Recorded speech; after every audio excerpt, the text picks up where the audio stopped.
You know, guys, y'all have heard me talk about the different records that we keep. Well, does it really tell us anything? Let's see.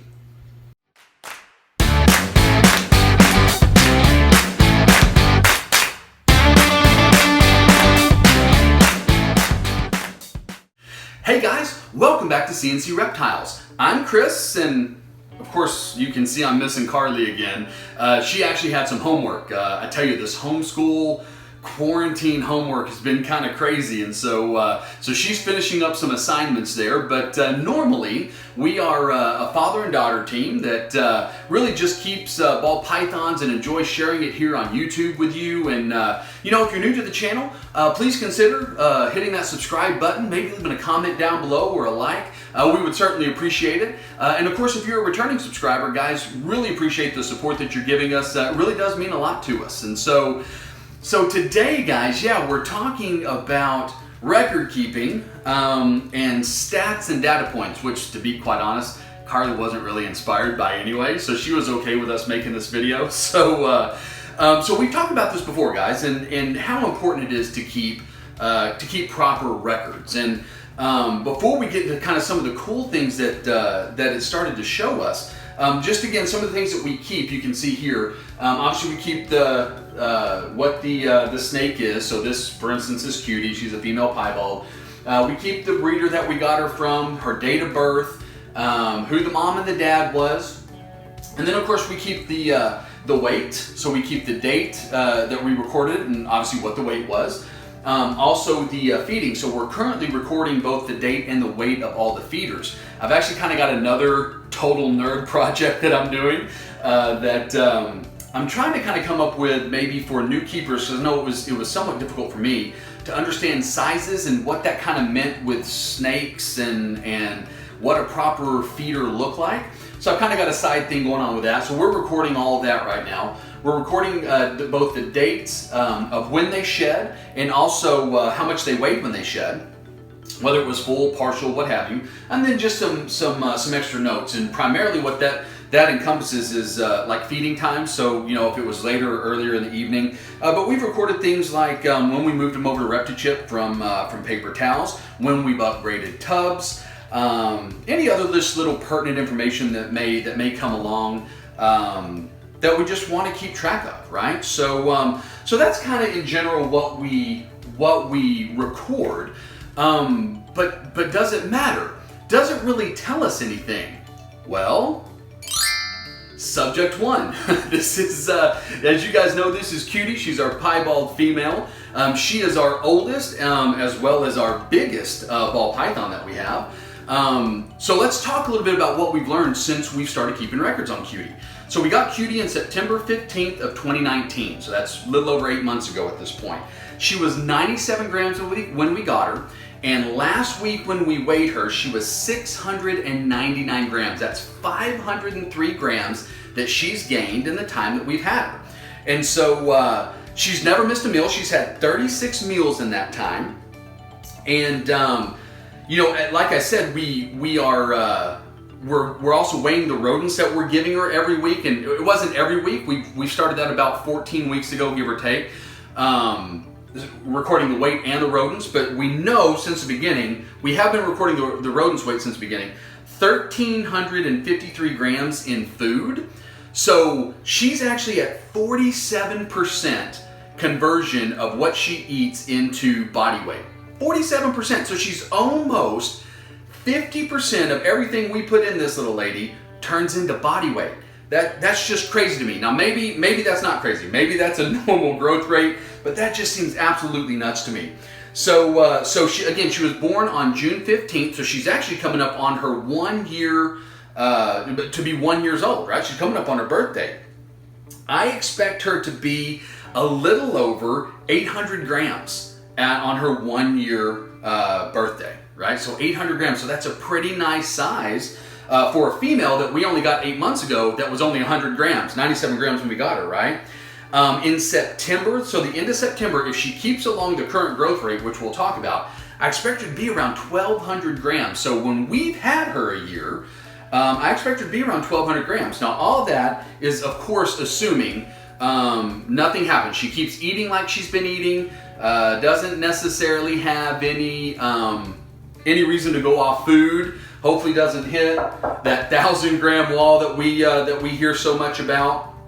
But if she keeps eating like she's eating, she is currently every 4 meals. Now she's currently eating 60-gram smalls, about to bump up into 70-gram smalls. But if she keeps eating like that, she's currently gaining 100 grams every 4 meals. So that every month she's gaining 100 grams, right? So if she keeps along that path, again, the end of September when we've had her year, somewhere around 1,200 grams. That's just going to be insane. That's about double what she is today, right? So she's really, as we've started giving her some bigger meals, really started to just kind of pack on the hey baby, just started to pack on the weight and get really, really nice and big. Now, one of the other interesting things, because we record when they shed, I can tell you almost with 100% certainty it's happened the last 4 sheds. After her 6th meal, she's going to shed. And I don't know if you can tell, so this last Sunday was actually her, it was actually her 5th meal since she shed last. I don't know if you can really tell, but not just her belly, but anytime, well, I won't say anytime, but pies right here where it's white, this is also kind of getting pink. So you can kind of see her belly's getting pink. You can see her white scales are getting pink. So that tells me here in the next couple days, she's probably going to go into blue. She hasn't faded out quite as much as she normally does, but that tells me here in the next few days she'll go into blue. She'll take her 6th meal this Sunday. She's always eaten while she's been in shed, as have all of our snakes. And then sometime next week, probably middle part of next week, she'll actually shed out and give us another nice full shed like she's given us. So that's really, really interesting stuff that I find really kind of nerdy but interesting about Cutie. But does it hold true for everybody else? Well, enter test subject number 2. So this is Bubbles. She is our clown female. Now, if you've been following the channel a while, you know we got Bubbles the same time that we got Cutie. So picked her up also in September of 2019. She is actually an August baby. Hey baby. She's 2 months younger than what Cutie is. However, when we picked her up, she only was 6 grams less in weight. So she was 92 grams when we got her. So last week when we weighed her, she was 633 grams. So that is what, 541 grams in weight in, again, 8 months. So so she's had 36 meals as well. So the same amount of meals as what Cutie's had. However, she's only had meals, her total meals is 1,246 grams in rats that she's eaten. So that puts her at a 46%, so 1% less than what Cutie's currently eating, or currently converting, I should say, into weight. She's converting at 1% less, 46%, still almost 50%, right? Of what she eats turns into growth, turns into weight.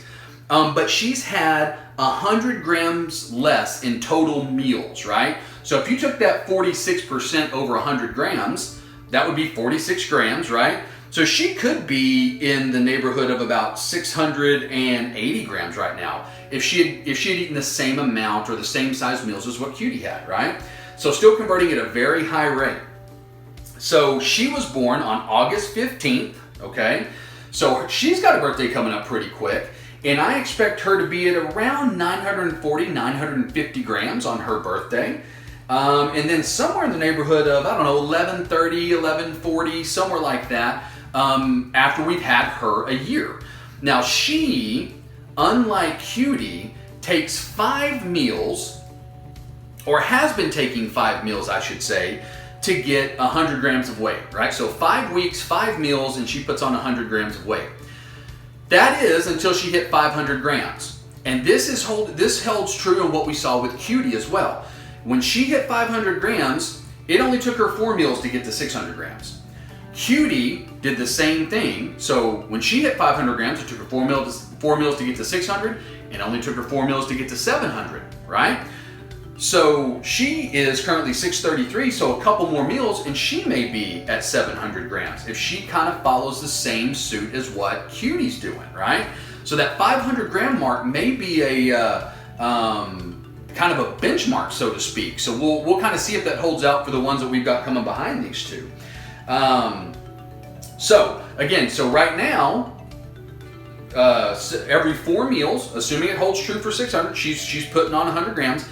Interestingly enough though, it takes her 8 weeks or 8 meals for her to shed. And this is held true for the past 3 sheds. So 7th meal, which she's still got a ways, I think she's still got a couple more meals before she gets to 7. But she'll go into blue sometime after that 7th meal. She'll eat in blue her 8th meal, and then she sheds midway through that next week. So still very interesting, but different in how Cutie and how Cutie and how Bubbles, very much the same, but very much different, right? Just different data points showing different things, just kind of growing at her own rate. So let's talk about one more snake. All right, guys, so the last one we're going to look at today is Miss Peanut here. Now, we don't have as many data points on Peanut just because we haven't had her quite as long, but we've had her since January. She's had 20 meals and she's gained 254 grams since she's been with us. Now, she is gaining at a little bit less of a rate. She's currently at about 44.5, so not quite 45% of everything that she eats turns into body weight, but still a pretty good percentage. Every 5th meal she sheds, so she's had 5 meals.